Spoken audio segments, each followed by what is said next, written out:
Hello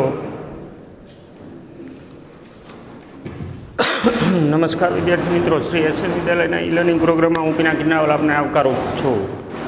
મજામાં બધા?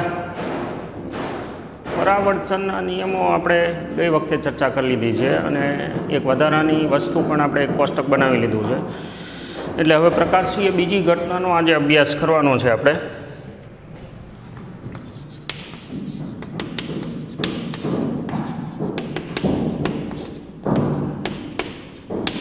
વક્રીભવન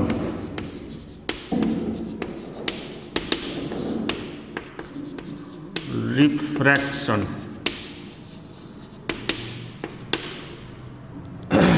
ઘટના એને લગતું ગણિત અને થોડી ઘણી ચર્ચા એની પ્રકાશીય ઘટના વક્રીભવન દ્વારા આપણને વ્યવહારમાં જોવા મળતી ઘટનાઓ। સૌથી પહેલાં એની વ્યાખ્યા કરી દઈએ। વક્રીભવન કહેવાય કોને? માની લો કે તમારી પાસે બે પારદર્શક માધ્યમ છે।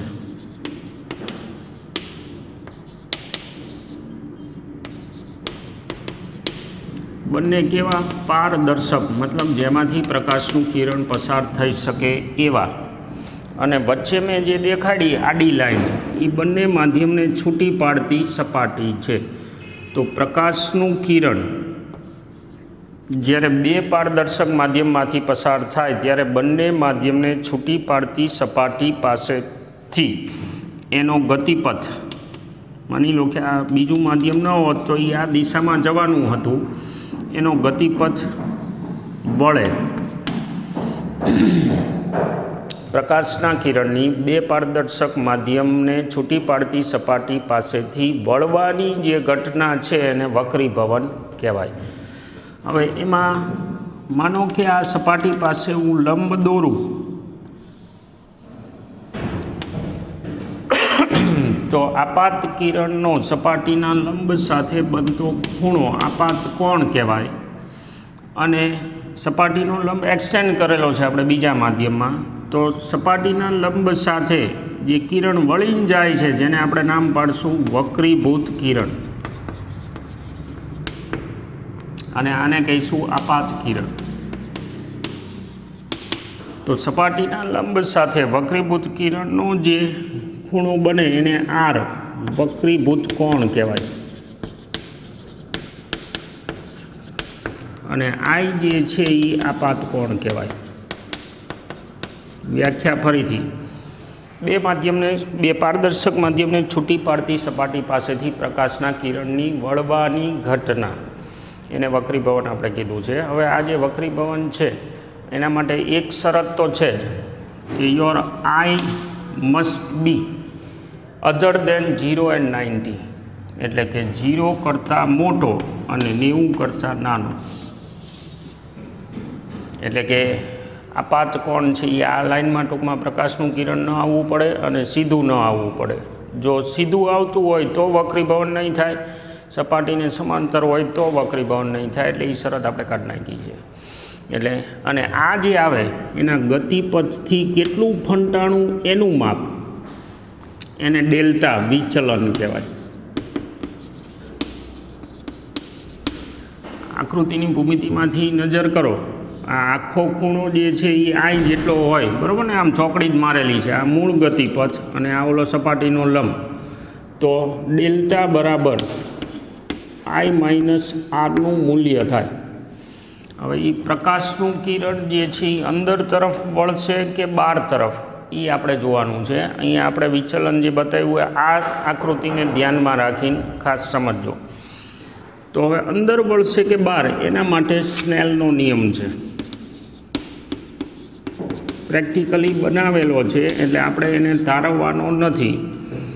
સાઇન આઈ છેદમાં, એટલે આડેધડ નથી વળવાનું, પણ સાઇન આઈ છેદમાં સાઇન આર ગુણોત્તર અચળ આવે એવી જ રીતે વળે। અને એ જે અચળાંક આવે એને કહેવાય છે માધ્યમ 2 નો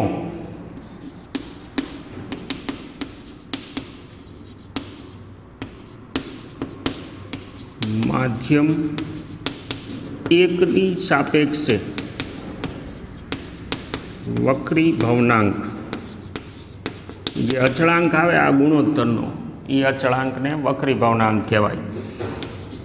n21 બરાબર n2/n1 લખાય, જ્યાં n 2 અથવા 1 એ નિરપેક્ષ વક્રી ભવનાંક છે માધ્યમના.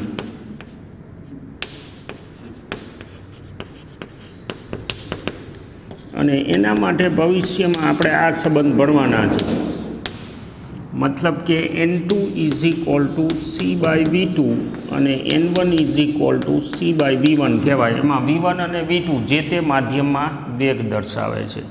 એટલે હવે હું આ સંબંધ છે એ ત્યાં મૂકું તો n2/n1 = sin I/sin r, અથવા તો n1 sin I ઘણી વખત આપણે આ રીતે યુઝ કરશું = n2 sin r. હવે અહીંથી આપણે નક્કી કરી શકીએ પ્રકાશનું કિરણ છે એ અંદર તરફ વળશે કે બહારની તરફ.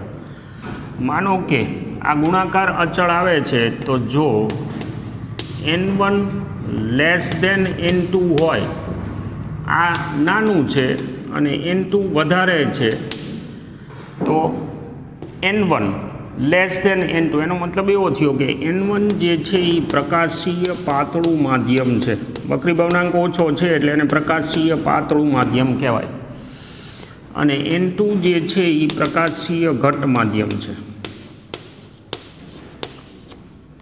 એટલે કે પ્રકાશનું કિરણ જો પાતળા માધ્યમમાંથી ઘટ્ટ માધ્યમમાં જાય તો આ વધ્યું એટલે આને ઘટવું પડે, ગુણાકાર અચળ રાખવા. મતલબ કે આપાત કોણ કરતાં વક્રીભૂત કોણ નાનો થાય. જો એવું થાય તો કિરણ અંદર વળ્યું કહેવાય. એટલે જો એ પાતળામાંથી ઘટમાં જાય તો લંબ તરફ વળે. અને એથી ઉલટું જો n1 < n2 હોય, મતલબ પ્રકાશનું કિરણ ઘટમાંથી પાતળા માધ્યમમાં જાય તો પછી sin r < sin I હોય, ગુણાકાર બતાવે છે. તો એ વખતે પ્રકાશનું કિરણ છે એ લંબથી દૂર જાય. સ્નેલનો નિયમ. મૂળભૂત રીતે આ ઘટના બનવા પાછળ જે તે માધ્યમમાં પ્રકાશના કિરણનો વેગ જવાબદાર છે.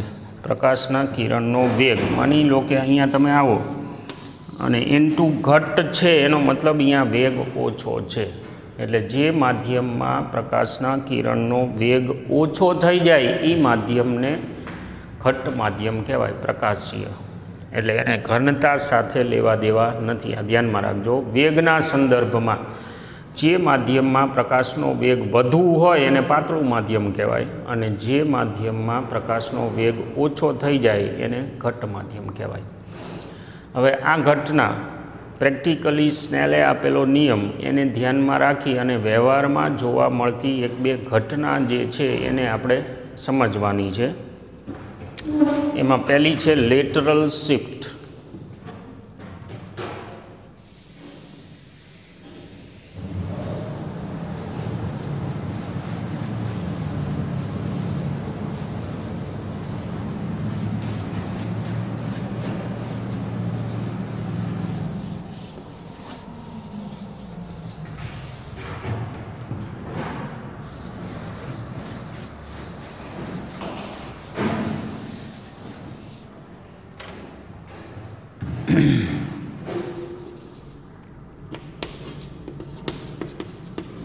લેટરલ શિફ્ટ શું છે?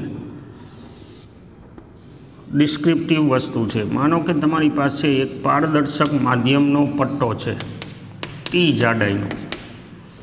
હવે પ્રકાશનું કિરણ છે એ n1 માધ્યમમાંથી આવે છે, n2 માધ્યમમાં જાય છે. માનો કે એ ઘટ્ટ છે, તો શું થવાનું? પહેલી વાત એ કે જો આ માધ્યમ ન હોત તો એ કિરણ છે એ આ માર્ગે જતું રહેવાનું હતું. એનો ગતિપથ મેં બતાવ્યો અહીંયા. હવે માધ્યમની હાજરીના કારણે શું થશે? તો કે આ જે છે એ અંદર તરફ વળશે. ઘટ્ટ માધ્યમ છે એટલે એ અંદર તરફ વળ્યું. હવે માધ્યમ પાછું પૂરું થઈ જાય છે આ જગ્યાએ, તો અહીંયા ફરીથી લંબ તમે દોરો તો શું બનશે કે જો આ સપાટી ન હોત તો આ દિશામાં અહીં આવેલું જાત, પણ હવે બે માધ્યમને છૂટી પાડતી સપાટી ફરીથી આવી, જેમાં પ્રકાશનું કિરણ ઘટમાંથી પાતળામાં જાય છે એટલે લંબથી દૂર જશે. એને જવાનું હતું આ માર્ગે, એના બદલે આ બાજુ વળશે. પહેલાં અંદર વળ્યું પછી બહાર વળશે. તો મૂળ દિશા સાથે તમે જુઓ, મૂળ દિશા એની આ હતી, પણ માધ્યમના પટ્ટાની હાજરીના કારણે મૂળ માધ્યમમાં જ્યારે એ પાછું આવે ત્યારે આટલું ખસ્યું, એક્સ જેટલું, એને લેટરલ શિફ્ટ કહેવાય. એક્સ જેટલું ખસ્યું એને લેટરલ શિફ્ટ કહેવાય. હવે એ લેટરલ શિફ્ટ કેટલું હોઈ શકે એ આપણે એકાદ દાખલામાં ઉદાહરણમાં ગણશું. ભૂમિતિના આધારે છે. આવડો આ ખૂણો જે છે એ કેટલો છે, આપાત કોણ. પછી આવડો આ જે લંબ સાથે બનતો ખૂણો છે એ આર છે. પછી અહીંયા જે ખૂણો બન્યો એ નિર્ગમન કોણ છે, એ આઈ જેટલો જ આવશે. આપણે જે તે વખતે સાબિત કરશું. એટલે ટૂંકમાં પ્રકાશનું કિરણ જે માર્ગે જતું હોય ને એના બદલે એને સમાંતર રહી અને બીજા માર્ગે હાલશે. તો એ જે પટ્ટો કિરણ જૂથ જેટલું ખસે એને લેટરલ શિફ્ટ કહેવાય. એટલે હવે તમે અહીંયા નજર રાખો ને, તો જ્યાંથી એ કિરણો આવતા હોય ને એ વસ્તુ અહીંયા પડી છે એવું આપણને લાગે, કારણ કે તમારી આંખ આ દિશામાં એ કિરણોને બતાવે છે. એકચ્યુઅલ એનો ગતિમાર્ગ આ હતો, એટલે વસ્તુ જે દિશાએ પડી હતી એના કરતાં સહેજ દૂર છે એવું તમને દેખાય. એવું ને એવું બીજું છે એપેરન્ટ શિફ્ટ.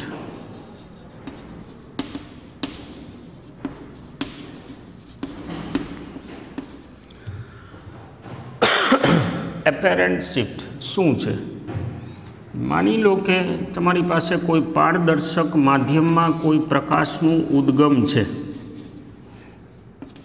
અહીંથી હું એક સંદર્ભ દોરી લઉં.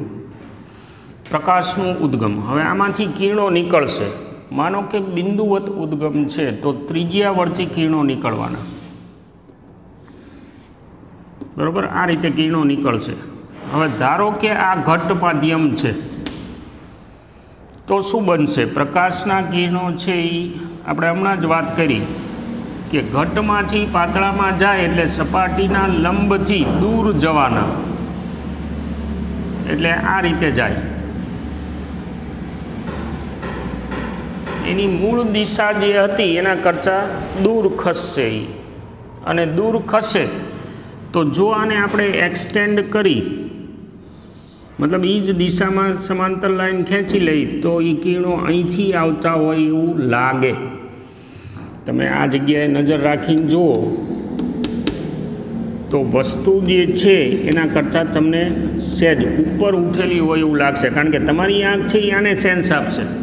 જે ઓલું નમન આવે છે, જે ખૂણા આવે છે એને સેન્સ આપે છે, એટલે એ કિરણો અહીંથી આવતા હોય એવું લાગે.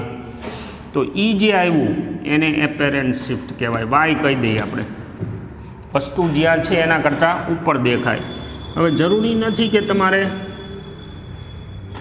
સીધી દિશામાં જ નજર કરવાની. માનો કે અહીંયા કોઈ વસ્તુ પડી છે અને એમાંથી પ્રકાશના કિરણો નીકળે છે, તો ધારો કે આ દિશામાં એક કિરણ આવ્યું, સપાટીના લંબ સાથે ઘટ માધ્યમમાંથી એ બહાર નીકળે છે, તો હવે એ લંબથી દૂર જશે. આપણે સ્નેલના નિયમમાં હમણાં જ વાત કરી, ઘટમાંથી પાતળામાં જાય એટલે લંબથી દૂર જાય, એટલે એ વળશે આ બાજુ, બરાબર ને? આ સપાટીનો લંબથી દૂર એટલે આમ વળશે. અને પરિણામે શું થયું તો કે હવે તમે અહીંયા જો આંખ રાખો તો એ કિરણ તમને અહીંથી આવતું હોય એવું લાગશે. તો આ જે આવ્યું માપ, વસ્તુની હાઇટ તમે જુઓ, વાસ્તવિક હાઇટ આ હતી અને હવે દેખાય તમને અહીંયા એચઆઈ. તો એચઆઈ HO માઇનસ એચઆઈ એને એપેરન્ટ શિફ્ટ કહેવાય.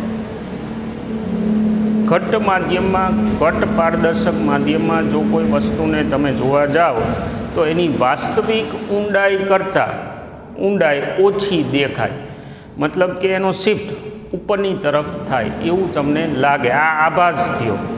એટલે કારણ કે કિરણો હકીકતમાં નથી મળતા, એટલે આને આભાસ કહેવાય. આવી ઘટના આપણને વ્યવહારમાં જોવા મળે. તમારે ચેક કરવું હોય તો એક પારદર્શક કાચનું પાત્ર હોય, એમાં સિક્કો નાખી અને પછી આમ પકડવાની ટ્રાય કરજો. તળિયાને અડ્યા વગર તમને જ્યાં દેખાય અહીંયા, તો હાથમાં કંઈ નહીં આવે. શું કામ? તો કે તમે જ્યારે જોઈશો ત્યારે તમને એ સિક્કો અહીંયા લાગશે, એટલે તમે આમ પકડવા જાઓ તો અહીંયા કંઈ હોય નહીં. સેમ વે સૂર્યનું સ્થાન. માનો કે આ પૃથ્વીનો ગોળો છે અને આજુબાજુ આ પૃથ્વીનું વાતાવરણ છે. હવે પૃથ્વીનું જે વાતાવરણ છે ને, એનો વક્રી ભવનાંક સતત બદલાય છે. તમે આમથી આમ ઉપર જાઓ ઉર્ધ્વ દિશામાં, એટલે એના વક્રી ભવનાંકમાં ઘટાડો થતો જાય છે. એટલે પૃથ્વીની નજીક ઘટ્ટ હોય, ઉપર પાતળું માધ્યમ હોય. હવે ધારો કે આ આપણે ક્ષિતિજ બતાવી તમારી નજર, અને તમે આ જગ્યાએ ઊભા છો. સૂર્યોદય આપણે ક્યારે થાય છે એવું વિચારી, સૂર્ય તમને દેખાવાનું ચાલુ થાય અને આપણે સૂર્યોદય બોલી છીએ. હવે એકચ્યુઅલમાં સૂર્ય જ્યારે ક્ષિતિજની નીચે હશે ત્યારે એમાંથી આવતા કિરણો જ્યારે પૃથ્વીના વાતાવરણના બેલ્ટમાં પ્રવેશે, ધ્યાન રાખજો, સૂર્યમાંથી આવતા કિરણો પૃથ્વીના વાતાવરણના બેલ્ટમાં પ્રવેશે ત્યારે એ એકચ્યુઅલમાં પાતળામાંથી ઘટમાં એવી રીતે જાય છે, જેથી કરીને વળતા જશે.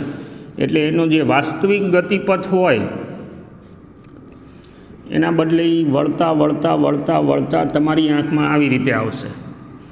તો તમારી આંખમાં એ જે કિરણો આવે છે એ સૂર્યનું લોકેશન અહીંયા ક્યાંક બતાવશે. આ શિફ્ટ થયું.